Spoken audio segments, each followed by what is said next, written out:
इसको हम hand transplantation कहते हैं। तो जैसे कि हम जानते हैं कि अगर किसी का हाथ समझो इंजर हो जाए, तो उसको प्राइमरीली हम पूरी कोशिश करते हैं प्राइमरीली कि उसी हाथ को रिपेयर किया जाए, उसी हाथ को बचाया जाए ताकि वो हाथ फंक्शन कर सके।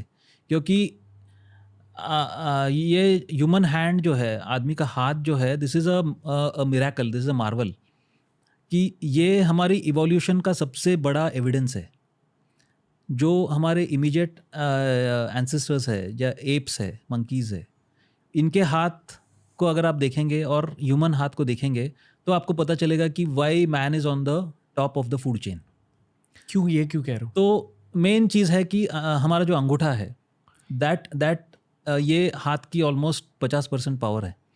अच्छा। यस। तो ये अंगूठा, इसको कहते हैं हम ऑपोजेबल थंब। ये अंगूठा बाकी उंगलियों के सामने आके इनसे मिल सकता है। ये इंसान की सबसे बड़ी ताकत है कि इस ताकत की वजह से हम जो भी कॉम्प्लेक्स एक्टिविटीज़ या काम करते हैं, या जो हाथ की डेक्सटेरिटी है, ये इस अंगूठे की वजह से है। क्योंकि ये हमारा अंगूठा ओवर द जनरेशन्स इवॉल्व होते होते ये इस तरीके से इवॉल्व हुआ है कि ये इतना मोबाइल है और इतना स्ट्रॉन्ग है।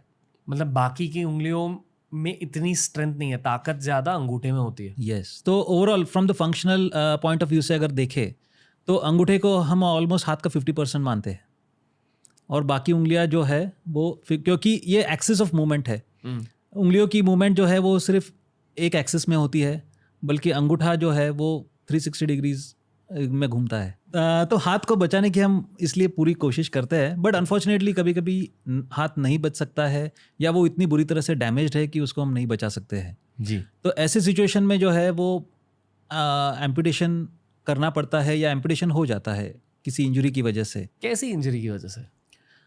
रोड ट्रैफिक एक्सीडेंट्स है या इंडस्ट्रियल एक्सीडेंट्स है। कभी भी कोई जब हाथ से काम करता है या मशीन के नज़दीक जाके काम करना पड़ता है, तो अचानक एक्सीडेंटली कभी कभी हाथ फंस जाता है मशीन में, या वो क्रश हो जाता है। जी। फार्मिंग में वो चारा काटने की मशीन होती है, या ये सब जो मशीन्स होती है, इनमें हाथ फंसने का डर होता है। और एक बार हाथ फंस जाता है और वो इर्रिपेरेबली अगर वो डैमेज हो जाता है, तो फिर उसको हम रिपेयर या रिकन्स्ट्रक्ट नहीं कर सकते हैं। पर इर्रिपेरेबली डैमेज के लिए क्वालिफिकेशन क्या होती है? इर्रिपेरेबली डैमेज का मतलब है कि एक ही हिस्से के समझो कई सारे टुकड़े हो जाए।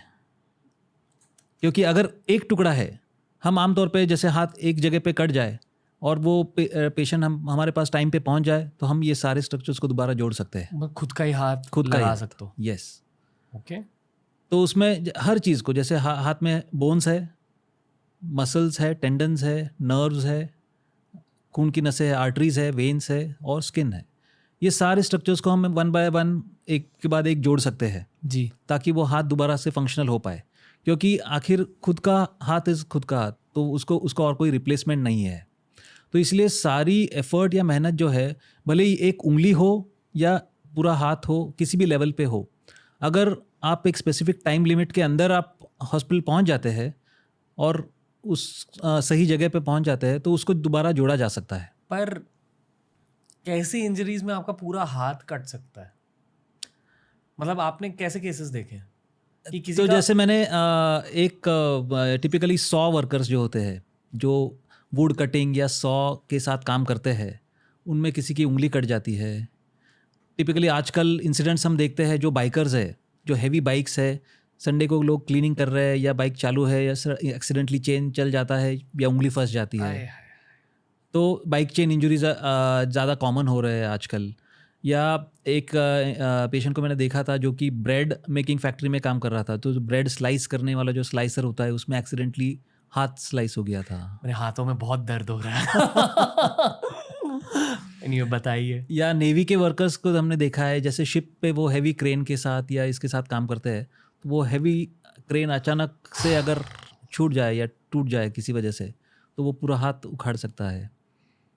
तो अलग अलग लेवल पे अलग अलग तरीके के इंजरीज होते हैं। जब ऐसे पेशेंट्स आपके पास आते हैं तो उनके दिमाग में क्या चल रहा होता है? तो ये एक बहुत सीरियस ये एक बहुत सीरियस असॉल्ट होता है उनके माइंडसेट पे। क्योंकि मेजॉरिटी ऑफ द टाइम हाथ इंजर होता है या कटता है किसी काम करने वाले का। इट इज़ अ टिपिकली वो लेबर या वर्किंग पर्सन होता है जो कि middle class, lower middle class से बिलोंग करेगा, जो कि मैन्युअली काम करता है। कई बार उसके ऊपर फैमिली डिपेंडेंट होती है, कई बार उसके ऊपर उसकी लाइवलीहुड उसी के ऊपर डिपेंडेंट होती है। तो ये सारे फ्यूचर पे, सारे भविष्य पे एक क्वेश्चन मार्क बन जाता है कि अभी आगे क्या होगा। प्लस जो ट्रीटमेंट ऑप्शंस है, नेचुरली अभी ऐसे मेजर इंजरीज़ में ट्रीटमेंट भी थोड़ी सी कॉम्प्लिकेटेड होती है या थोड़ी कॉस्टली होती है, तो नेचुरली फाइनेंशियल सपोर्ट्स या बाकी के कंसर्न्स भी होते हैं। तो इसीलिए द पेशेंट का माइंडसेट इज़ एक्चुअली ये बहुत ही सेंसिटिव और सीरियस स्टेज होता है। बस साइकोलॉजिकली बहुत चैलेंजिंग होता रहेगा कि Yes, मतलब जो चीज़ें हम आम जिंदगी में करते हैं कि इंस्टाग्राम स्क्रॉल कर रहे हैं, उसमें भी आपके अंगूठे की ज़रूरत लगती है। तो absolutely. सोचो यहाँ किसी की सैलरी उनके हाथ की वजह से पहले तो वो कमा रहे हैं और वही हाथ फिर कट गया है। Yes. तो कई बार ये चीज़ें हम फॉर ग्रांटेड लेते हैं जी कि हम अपने हाथों का सुबह से लेके सोने तक कितना इस्तेमाल कर रहे हैं या कितना हाथ से काम कर रहे हैं। एंड इमेजिन कि एक हाथ नहीं है या दोनों हाथ नहीं है, तो आप किस तरह से काम करोगे? सुबह उठ के ब्रश करने से लेके, वॉशरूम जाने से लेके, खुद का ध्यान रखने से, कपड़े पहनने से, हर चीज़ में रुकावट होगी, हर चीज़ में एक चैलेंज होगा। तो इसीलिए वो वैल्यू है हाथ की। तो दैट इज़ वो एक फैसिनेटिंग पार्ट है जो जिसने मुझे अट्रैक्ट किया प्रोबेबली हैंड सर्जरी की तरफ या हैंड्स को रिस्टोर करने की तरफ। साइकोलॉजिकली बहुत ज़्यादा चैलेंजिंग होगा ये, जब वो पेशेंट आपके पास आ जाता है। एक हैंड सर्जरी की कॉस्ट कितनी होती है, ताकि लोग जाने? बहुत सारे लोग ये सोच रहे हैं। तो ये कॉम्प्लेक्सिटी पे डिपेंड करता है ऑफ कोर्स इंजरी के। कई बार फ्रैक्चर हो तो आपको उसको फिक्स करना पड़ता है। फिक्स करने के अलग अलग तरीके होते हैं, जैसे आप उसको एक स्टील की वायर से फिक्स कर सकते हैं फ्रैक्चर को, या कभी कभी प्लेट या स्क्रू से फिक्स करना पड़ता है। जो अलग अलग चीज़ें इसमें इन्वॉल्व होती है उसके ऊपर वो कॉस्ट वेरी करती है। नाउ हमारे लेवल पे हम ये कोशिश ज़रूर करते हैं कि ये पेशेंट की अफोर्डेबिलिटी, उसकी लिमिटेशन ना हो ट्रीटमेंट लेने के लिए, क्योंकि अल्टीमेटली कई इंजरीज़ में टाइमिंग बहुत ज़रूरी होता है। एक हॉस्पिटल से दूसरे हॉस्पिटल जाने में जो टाइम वेस्ट होता है उससे किसी का हाथ खतरे में पड़ सकता है। तो हम पूरी कोशिश ये करते हैं कि कॉस्ट की वजह से किसी को रुकावट ना हो। तो ये कॉस्ट वेरी करता है। I mean the range could be anything. एक सिंपल इंजरी में अगर फिंगर में अगर टेंडन इंजरी हो जाए या नर्व इंजरी हो जाए तो वो काम आपका 10-20 हज़ार रुपये में भी हो सकता है। बट अगर हाथ पूरी तरह से कट जाए जिसकी वजह से एक मेजर रिकन्स्ट्रक्टिव सर्जरी जो कि 8-10 घंटे चल सकती है, उसके बाद में आपको आईसीयू केयर की ज़रूरत पड़ सकती है मॉनिटरिंग के लिए, या आपको हॉस्पिटल में हफ्ता 10 दिन या 2 हफ्ते रहना पड़ सकता है, तो वो सर्जरी कुछ लाखों में भी हो सकती है। कितने लाख? 3-4? 3-4 लाख, यस। सबसे एक्सपेंसिव सर्जरी कौन सी करी आपने? सबसे एक्सपेंसिव सर्जरी जो हमने ट्रांसप्लांट्स की बात शुरू की थी एक्चुअली। तो जैसे अभी कुछ पेशेंट्स हैं जिनके हाथ कट गए हैं, जो कि टाइम पे नहीं लगाए जा सके या जो प्राइमरीली सही जगह नहीं पहुंच पाए जहां पे हाथ जोड़े जा सकें, तो ऐसे लोग एम्पुटेशन के साथ अपनी ज़िंदगी जी रहे हैं। तो ऐसे पेशेंट्स के लिए ट्रांसप्लांट्स जो है ये आई मीन लोग प्रैक्टिस करने लगे। मतलब किसी और का हाथ लगा देते हैं। राइट। तो जैसे लिवर ट्रांसप्लांट होता है, किडनी ट्रांसप्लांट होता है, इनके बारे में आज कई लोग जानते हैं या सब जी। लोग जानते हैं। जी तो किसी का लिवर फेल हो गया, हार्ट फेल हो गया, तो कोई डोनर या जो ब्रेन डेड है या कभी कभी लिविंग डोनर भी अपने लिवर का कुछ हिस्सा, किडनी का कुछ एक किडनी कोई डोनेट कर सकता है। तो उसी तरीके से अगर कोई ब्रेन डेड डोनर है जो अपने हाथ डोनेट करने के लिए तैयार हो, जिनकी फैमिली, तो ऐसे व्यक्ति के हाथ निकाल के ऐसे व्यक्ति में लगाए जा सकते हैं जिनके हाथ जा चुके हैं। तो ये टेक्निकली हैंड ट्रांसप्लांट है, जिसमें फिर सारे स्ट्रक्चर्स को फिर जोड़ा जाता है दोबारा, हड्डी से लेके मसल्स, नर्व्स, एवरीथिंग। तो ये सर्जरीज टिपिकली और थोड़ी सी कॉम्प्लेक्स होती है। इनमें आईसीयू स्टे या hospital stay almost 3 to 4 weeks, 3-4 हफ्ते उनको अस्पताल में रखा जाता है, या रिहैब में भी उनके काफ़ी सारा टाइम लगता है। तो ऐसे ऑपरेशंस जो है ये ज़्यादा कॉस्टली होते हैं। प्लस इनमें एक मेडिकेशंस का भी पार्ट इन्वॉल्व होता है जिनको हम कहते हैं इम्यूनोसप्रेशन, क्योंकि ट्रांसप्लांट्स में आप जानते हो कि इम्यूनोसप्रेसिव मेडिकेशंस लेने पड़ते हैं। मतलब अगर और किसी का हाथ डाल दिया है आपकी खुद की बॉडी में, तो आपकी खुद की बॉडी को लगता है कि ये पूरा हाथ एक कीटाणु की तरह है और उस बड़े से कीटाणु को अटैक कर सकती है। यस, कभी कभी नहीं करती, कभी कभी करती है, आई एम अज्यूमिंग। नहीं तो ये हमेशा करती है। हमेशा करती है। यस, हमेशा ऐसा लगता है कि वो जो नया हाथ है ये एक्चुअली एक बड़ा कीटाणु है। यस, तो दुनिया में हर आदमी जो है एक दूसरे से अलग अलग है, जी राइट? जेनेटिकली डीएनए सबका अलग अलग है, सबकी इम्यून सिस्टम जो है वो अलग है, तो वो एक यूनिक ये है, प्रिंट है हर इंडिविजुअल की। तो बॉडी ये हमेशा जानती है कि मेरे खुद का क्या है और दूसरे का क्या है, और ये मेमोरी मेरे इम्यूनिटी में, मेरे बॉडी में लाइफ लॉन्ग रहेगी। तो ट्रांसप्लांट करने के पहले हम एक ज़रूरी टेस्ट करते हैं जो कि सबसे ज़रूरी या डिसाइडिंग टेस्ट होती है, that is called as cross match. तो क्रॉस मैच टेस्ट में जो डोनर है एंड जो रेसिपिएंट है, इनकी एक ब्लड टेस्ट की जाती है जिनमें ये देखा जाता है कि वो एक दूसरे से कितने कंपैटिबल है या उन दोनों में कितना मिसमैच है।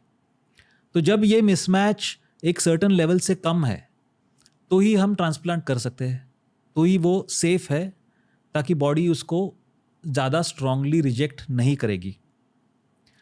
तो बट वो डिफरेंस हमेशा रहता है। थोड़ी रिजेक्ट करती है आपकी बॉडी, थोड़ी रिजेक्ट कर सकती है या थोड़ी रिजेक्ट करना नेचुरल है, बट उस रिजेक्शन को कंट्रोल करने के लिए ही इम्यूनोसप्रेसिव मेडिकेशंस लिए जाते हैं। एंड ये इम्यूनोसप्रेसिव मेडिकेशंस फिर टाइट्रेट किए जाते हैं, मतलब उनका डोसेस एडजस्ट किया जाता है ताकि बॉडी उसको ठीक से एक्सेप्ट करे या बॉडी उसको बार बार रिजेक्ट ना करे, या अगर रिजेक्शन हो तो उसको तुरंत ट्रीट किया जाए ताकि वो उतने सीवियर लेवल पे ना हो कि वो ऑर्गन रिजेक्ट हो जाए। जी तो ये इम्यूनोसप्रेसिव मेडिकेशंस की वजह से ट्रीटमेंट कॉस्ट एक्चुअली बढ़ जाता है।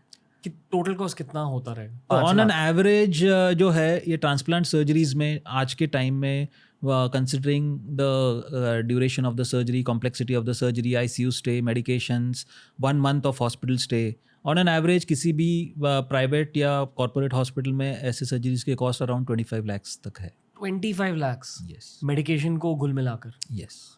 ओके, और गवर्नमेंट हॉस्पिटल्स में गवर्नमेंट फंड करती है सर? गवर्नमेंट हॉस्पिटल्स में बहुत कम ऐसे गवर्नमेंट हॉस्पिटल्स है जो कि आज ट्रांसप्लांट सर्जरीज प्रोवाइड कर रहे हैं। नेचुरली यहाँ पे खर्चा कम होता है, बट देर आर कुछ अलग लॉजिस्टिकल या टेक्निकल चैलेंजेस वहाँ पे आ सकते हैं, क्योंकि ट्रांसप्लांट एक बहुत ही टाइम कंस्ट्रेंट्स के हिसाब से देखेंगे या रिसोर्सेज के हिसाब से देखेंगे तो ये बहुत ही डिमांडिंग प्रोसेस है। कुछ चीज़ें जो है यहाँ पे बहुत टाइम बाउंड है, ये with in a certain time होनी ही चाहिए, या with in a certain level of care या सर्टन स्टैंडर्ड ऑफ केयर इसमें मेंटेन होना ही चाहिए, ताकि पेशेंट की लाइफ भी सेफ रहे या आपको कोई मेजर कॉम्प्लिकेशंस ना हो इस तरीके की सर्जरीज में। तो इसीलिए फ़िलहाल गवर्नमेंट सेटअप्स में ट्रांसप्लांट्स हो रहे हैं, बट वो कम लेवल पे हो रहे हैं। एक जनरल सर्जरी की क्वेश्चन पूछना चाहता हूँ। ट्रांसप्लांट बेस्ड सर्जरी सबसे मुश्किल टाइप की सर्जरी होती है? यस, टेक्निकली स्पीकिंग इसमें जैसे कि किसी का हाथ कट जाए, उस हाथ को हम जोड़ते हैं। जी। ट्रांसप्लांट में ऑन अ ब्रॉडर स्केल हम वही कर रहे हैं कि किसी का हाथ हम जोड़ रहे हैं। ऑफ कोर्स उसमें टेक्निकल चैलेंजेस या टेक्निकल कंसिडरेशंस अलग अलग होते हैं, बट टेक्निकली वो वही कर रहे हैं। बट ट्रांसप्लांट कॉम्प्लेक्स क्यों है? क्योंकि इसमें कई सारे फैक्टर्स इन्वॉल्व है और उन सब को आपको कोऑर्डिनेट करना है, अलाइन करना है with in a specific period of time. जैसे कि ऑर्गन डोनर है, तो वो डोनर कहाँ पे है? वो आपके शहर में है, आपके स्टेट में है, या आउट ऑफ स्टेट है? अगर वो आउट ऑफ स्टेट है तो आपको वो ऑर्गन वहाँ पे रिट्रीव करना है और उसको फ्लाई करके आपको आपके हॉस्पिटल में लाना है।